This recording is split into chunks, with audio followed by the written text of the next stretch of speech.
ಅವ್ರ ಹೃದಯ ತುಂಬ ವೀಕ್ ಇದೆ. ಅವ್ರಿಗೆ ಗಾಬರಿ ಆಗುವಂಥ ವಿಷಯ ಆಗಲಿ, ತುಂಬ ದುಃಖ ಆಗುವಂಥ ವಿಷಯ ಆಗಲಿ ದಯವಿಟ್ಟು ಹೇಳಬೇಡಿ.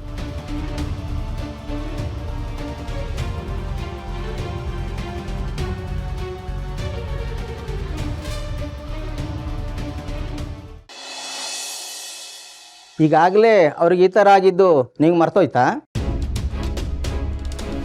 ಮಗಳ ವಿಷಯಕ್ಕೆ ಜೋರಾಗಿ ಕೂಗಾಡ್ತಿದ್ದಾಗ ಮುಂಚೆ ಒಂದ್ಸಲ ಇದೇ ಥರ ಮೈಲ್ಡಾಗಿ ಅಟ್ಯಾಕ್ ಆಗಿತ್ತು, ಈಗ ಮತ್ತೆ ಆಗಿದೆ.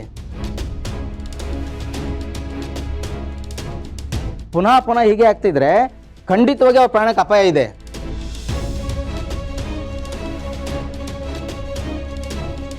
ಏನ್ ಡಾಕ್ಟ್ರೆ ನೀವು ಹೀಗೆ ಹೇಳ್ತಿದ್ದೀರಾ? ಅವ್ರ ಪ್ರಾಣಕ್ಕೆ ಅಪಾಯ ಇದೆ ಅಂತ ಹೇಳಕ್ಕ ನಿಮ್ಮನ್ನ ಕರೆಸಿದ್ದು?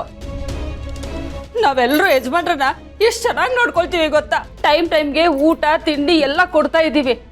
ನೀವು ಎಣ್ಣೆ ಜಿಡ್ ಕೊಡೋದು ಬೇಡ ಅಂದ್ರಿ, ವಾಕಿಂಗ್ ಮಾಡಬೇಕು ಅಂದ್ರಿ, ವ್ಯಾಯಾಮ ಮಾಡಬೇಕು ಅಂದ್ರಿ. ನಮ್ಮ ಯಜಮಾನ್ರು ಅದೆಲ್ಲಾನು ಮಾಡ್ತಿದ್ದಾರೆ. ನಾನು ಕಷಾಯನೂ ಕೂಡ ಮಾಡ್ಕೊಡ್ತಿದ್ದೆ. ಇಷ್ಟೆಲ್ಲ ಇದ್ರು ಅವ್ರ ಜೀವಕ್ಕೆ ಅಪಾಯ ಇದೆ ಅಂತ ಹೇಳ್ತಿರಲ್ಲ ನೀವು. ಹೋಗಿ ಹೋಗಿ ಡಾಕ್ಟ್ರೆ, ನೀವು ಹಿಂಗೆಲ್ಲ ಹೇಳ್ಬಿಟ್ರೆ ನಮ್ಮ ಯಜಮಾನ್ರ ಜೀವಕ್ಕೆ ಏನು ಆಗಲ್ಲ. ನಾವೆಲ್ಲ ಸೇರಿ ಅವ್ರನ್ನ 100 ಕಾಲ ಬಾಳ ನೋಡ್ಕೊಳ್ತೀವಿ. ಹೋಗಿ ಹೋಗಿ ಡಾಕ್ಟ್ರೆ, ಹೋಗಿ.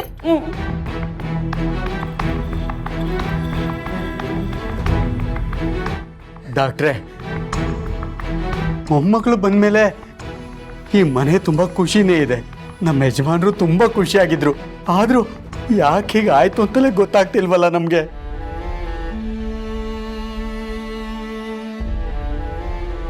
ಇಲ್ಲ, ಅವ್ರ ಬಿ ಪಿ ವೇರಿ ಆಗಿದೆ. ಕೋಪನೋ ದುಃಖನೋ ಅಥವಾ ಯಾವುದಾದ್ರು ಚಿಂತೆನೋ ಅವ್ರನ್ನ ಕಾಡ್ತಾ ಇರ್ತದೆ.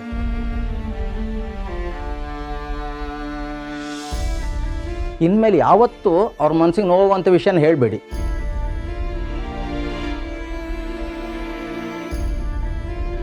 ಪಾಪ, ಒಳ್ಳೆ ಮನುಷ್ಯ, ಒಳ್ಳೆ ಮನಸ್ಸು, ಇಷ್ಟು ಒಳ್ಳೆ ಹೃದಯ ಇರುವಾಗ ಇಂಥವ್ರಿಗೆ ಈ ಪರಿಸ್ಥಿತಿನ? ಒಂದಲ್ಲ ಒಂದು ರೀತಿ ಯೋಚನೆ ಮಾಡಿದ್ರೆ ಇದಕ್ಕೆ ನಾನು ಕಾರಣನಾ? ಸದ್ಯಕ್ಕೆ ಟ್ರೀಟ್ಮೆಂಟ್ ಕೊಟ್ಟಿದ್ದೀನಿ. ನಾನು ಕೊಟ್ಟಿರುವಂಥ ಮೆಡಿಸಿನ್ಸ್ ಎಲ್ಲ ಕರೆಕ್ಟಾಗಿ ಕೊಡಿ. ನಾನು ಡಾಕ್ಟ್ರ್ ಅಷ್ಟೇ, ದೇವರಲ್ಲ. ಮತ್ತೆ ಹೀಗಾದರೆ ನನ್ನಿಂದಲ್ಲ, ಆ ದೇವರಿಂದನೂ ಇವ್ರನ್ನ ಕಾಪಾಡ್ಕೊಳಕ್ಕಾಗಲ್ಲ.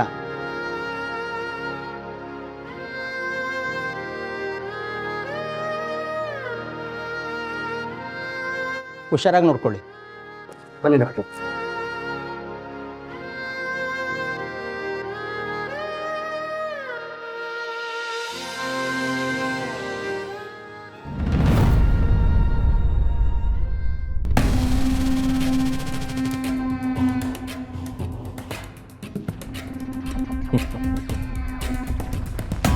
ನೋಡಿದೆ ರಾಜೇಶ್ವರಿ, ಅಂತೂ ಇಂತೂ ನಮ್ಮ ಸಮಯ ಹತ್ರ ಬಂದೇ ಬಿಡ್ತು.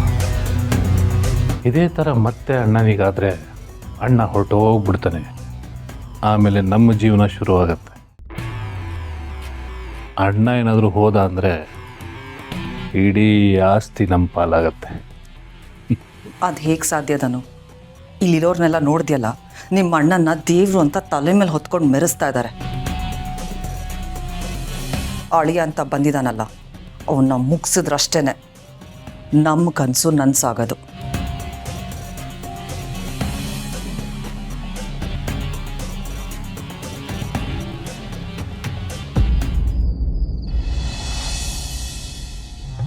ಬೆಳ್ಳಿ ಚುಕ್ಕಿ ಬಿಂಕ ತೋರಿಯಲ್ಲಿ ಇಷ್ಟೊತ್ತಾದ್ರೂ ಇಷ್ಟೊತ್ತಿಗೆ ಪುಟ್ಟಿ ಪುಟ್ಟಿ ಪುಟ್ಟಿ ಅಂತ ಹಿಂದೆ ಮುಂದೆ ಅಲಿತಿದ್ದ ಕತ್ತೆರಾಗ ಇನ್ನೂ ಕೇಳಿಸ್ತಾ ಇಲ್ವಲ್ಲ? ಎಲ್ಲಿ ನನ್ನ ಕತೆ? ಇಷ್ಟೊತ್ತು ಎಲ್ಲಿ ನಾಪತ್ತೆ?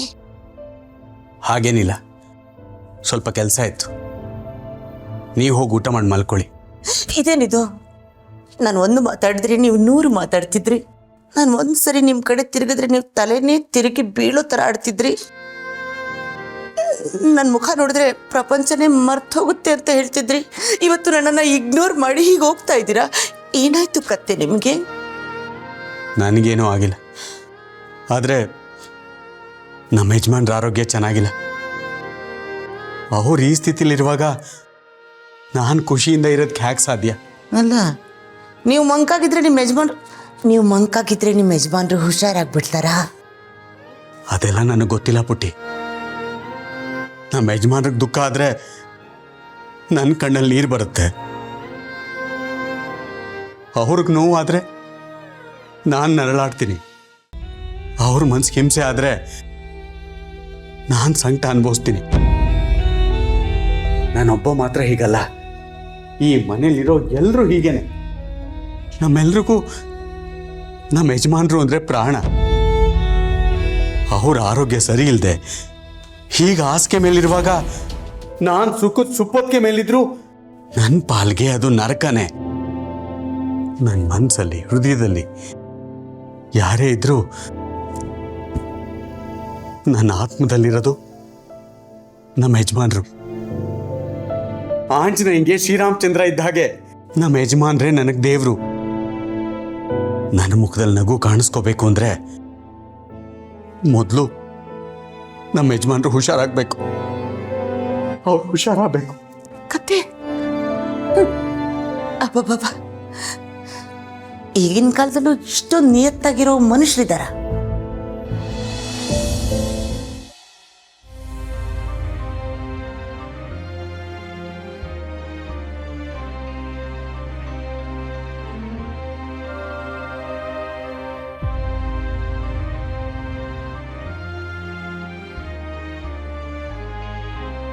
ಆ ದೇವರು ಕಣ್ಮುಚ್ಚಿ ಕೂತಿದ್ದಾನೆ. ನೀವು ಕಣ್ಣು ಬಿಟ್ಟು ನೋಡ್ತಿದ್ರು ನಿಮ್ಗೇನು ಕಾಣ್ತಾ ಇಲ್ಲ.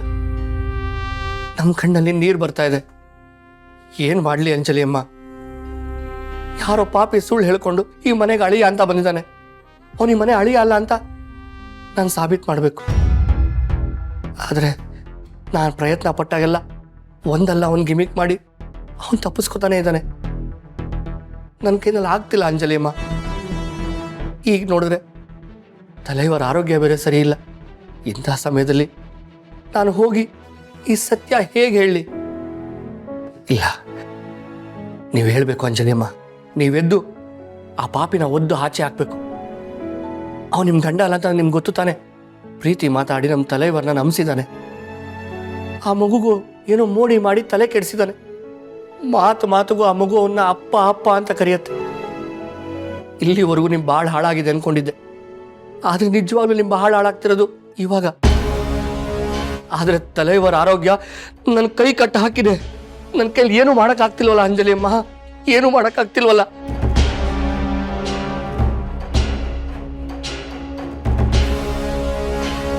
ಇಲ್ಲ ಅಂಜಲಿ ಅಮ್ಮ, ನನ್ನ ತಲೆಯವರಿಗೆ ಮೋಸ ಆಗೋದಕ್ಕೆ ನಾನು ಬಿಡೋದಿಲ್ಲ. ತಲೆಯವರಿಗೆ ಸತ್ಯ ಗೊತ್ತಾಗಬೇಕು. ನಿಮ್ಮ ಭಾಳ ಸರಿ ಹೋಗಬೇಕು. ನಮ್ಮ ತಲೆಯವರೆಗೂ ಏನು ತೊಂದರೆ ಆಗದಿರೋ ನೋಡ್ಕೊಳ್ತೀನಿ. ಈ ಮುತ್ತು ಪ್ರಾಣ ಕೊಟ್ಟಾದ್ರೂ ಸರಿ ಈ ಮನೆತನನ ಕಾಪಾಡ್ಕೊಳ್ತಾನೆ. ಖಂಡಿತ ಕಾಪಾಡ್ಕೊಳ್ತಾನೆ ಅಂಜಲಿ ಅಮ್ಮ.